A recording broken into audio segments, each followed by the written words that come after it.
Good morning, this is Lainey from Camp Joy Farms. I'm gonna just film a little bit in my house today, and then I'm gonna do a voiceover of what I film outside. It is an extremely windy day today, and there's no way I can film on my phone outside without the wind taking over the video. So I'm just gonna do a quick video of my plants that I'm growing in here to give you an update on those. Then I'm gonna go outside and show you what I'm doing in my little, I call it my herb garden, but it's got mostly vegetables in it. And I'm gonna show you what I'm planting out there. So right now, let's look and see how my tomatoes and all that are doing and my bell peppers. I wanna give you a little quick update on that. Well, things are coming along and I'm learning as I go. I had to replant this whole end. I think I might've showed you that a while back because a lot of these down here didn't germinate. Now they are. Once I put the second set of seeds in there, they're germinating and doing okay. Down here, the plants are doing good. They're doing good, and they're starting to set the middle leaves and things like that. So they're coming along. And I'm learning, but to me, the tomato plants don't seem to like these toilet paper holders as much as I thought they would.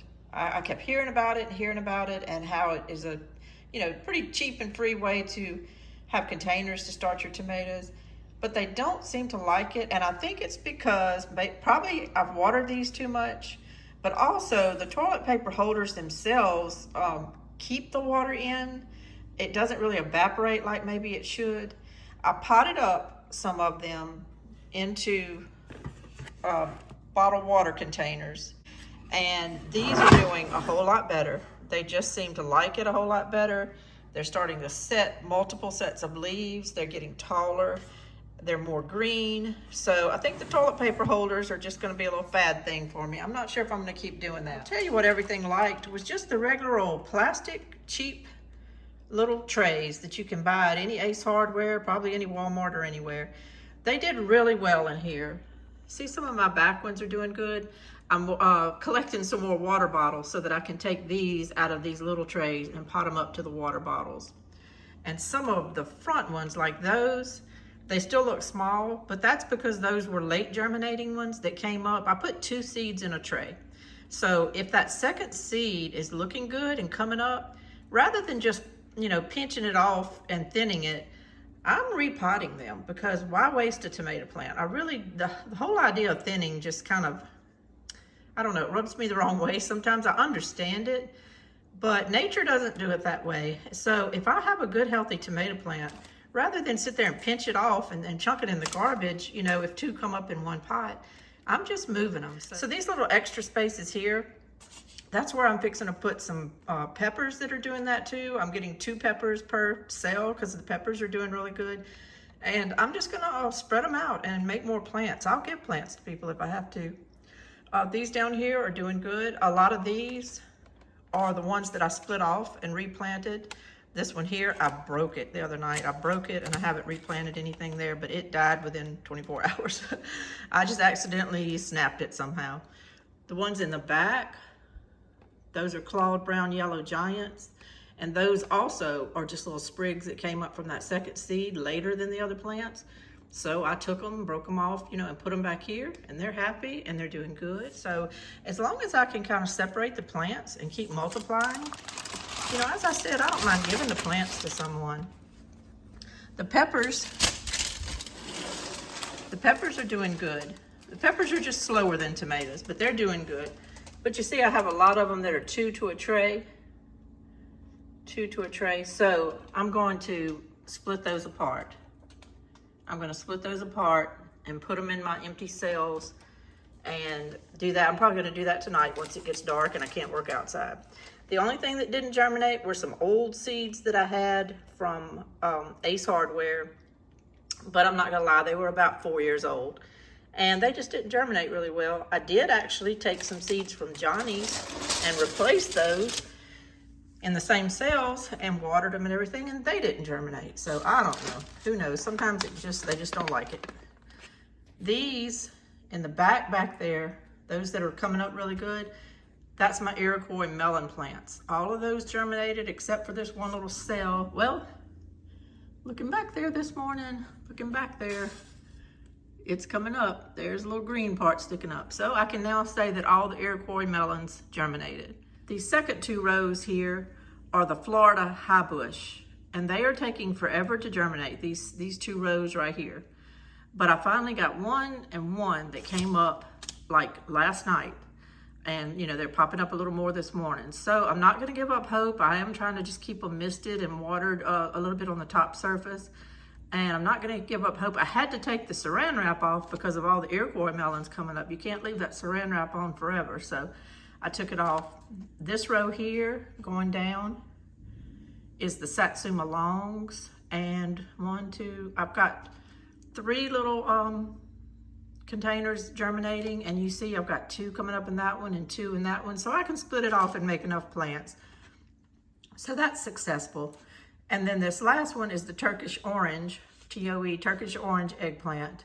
I've got 1 coming up, 1, and then 2. So that one there can be separated and put in here if need be.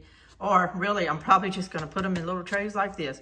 They just seem to love these containers more than the toilet paper holders. So I tried, you know, I'm learning, and I'll try things once, but if my gut's telling me, you know, it's just not the best thing, and these are pretty cheap, and I have like 15 of these trays, so I'm just gonna use these next time. And I'll pot up to the water bottles if needed, or I'll, you know, I may just start them in water bottles if I can collect enough beforehand. So that's the update on my seedlings that I'm working on. Things are going good. I still have another couple of weeks before these can go out, but I think they'll be okay and healthy by that time. When I walk out of my door, come down my sidewalk, take a right, I end up on the side of my house every day. This is how I have to go to get to my car, to get to my shed, to get to my gardens, my tractor. So I wanted to make a beautiful space a couple of years ago that I could just enjoy, that I could plant vegetables in, plant some flowers, maybe some herbs, that I could just enjoy looking at and having something close to my house. My gardens are kind of far from my house.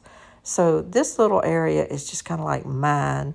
I'm not so much worried about selling anything out of it. It's just for me to enjoy. It's just for me to have a little space that feels kind of like a little cottage garden right by my house. And so that's what I'm doing again this year. I got it all cleaned up. I got it weeded out. It's ready to go. Got my steps put where they need to be. And I'm just going to do a few things today to tidy it up, to get things planted. And hopefully here in the next, 30 to 40 to 50 days, I'll have all kind of things growing in it. In this tub is where I plant cucumbers usually. I'm going to put some green dragon cucumbers this time. I'll put some string around those sticks that they can climb on. I'm planting red swan beans in my garden. I'm going to plant it to the front of this little tub right here in this little corner. I'm going to plant them between these stepping stones, just kind of erratically through there, to where they'll be easy to harvest from the driveway or the stepping stones. And then I'm going to plant the last of them on this end. That way they'll all be kind of to the front and easy to harvest. Back here is where I'm going to be planting my okra. The Yuma red okra is what I chose to plant in this spot this year. I tried the Eagle Pass okra last year and really enjoyed it, but I always love trying new varieties. And since this is just my spot, I'm going to try something different. I'm planting the 1,500-year-old cave bean against the wall back here. It's a pole bean. I'm going to put it right here on some little sticks against the wall. And in this back corner, I'm going to be planting another pole bean called Aunt Mary's Meat, a big Romano green pole bean. I only have about 5 or 6 seeds for it, but I think it'll grow fine in this little corner on some sticks. That's what I'm going to do. These are the sticks. I went and got them. I was able to put them about 8 inches down in the ground. And so I think that they're really firm in the ground. So I'm hoping these pole beans can climb up them and be just fine. It doesn't take but a second to plant 5 or 6 beans. So I'm going to knock that out this morning. I soaked them and put the inoculant on them. And I hope they'll do good, hoping and praying. This organic soil that I hauled over for this area is really helping. It's making planting things so much easier. The soil is moist and just so good.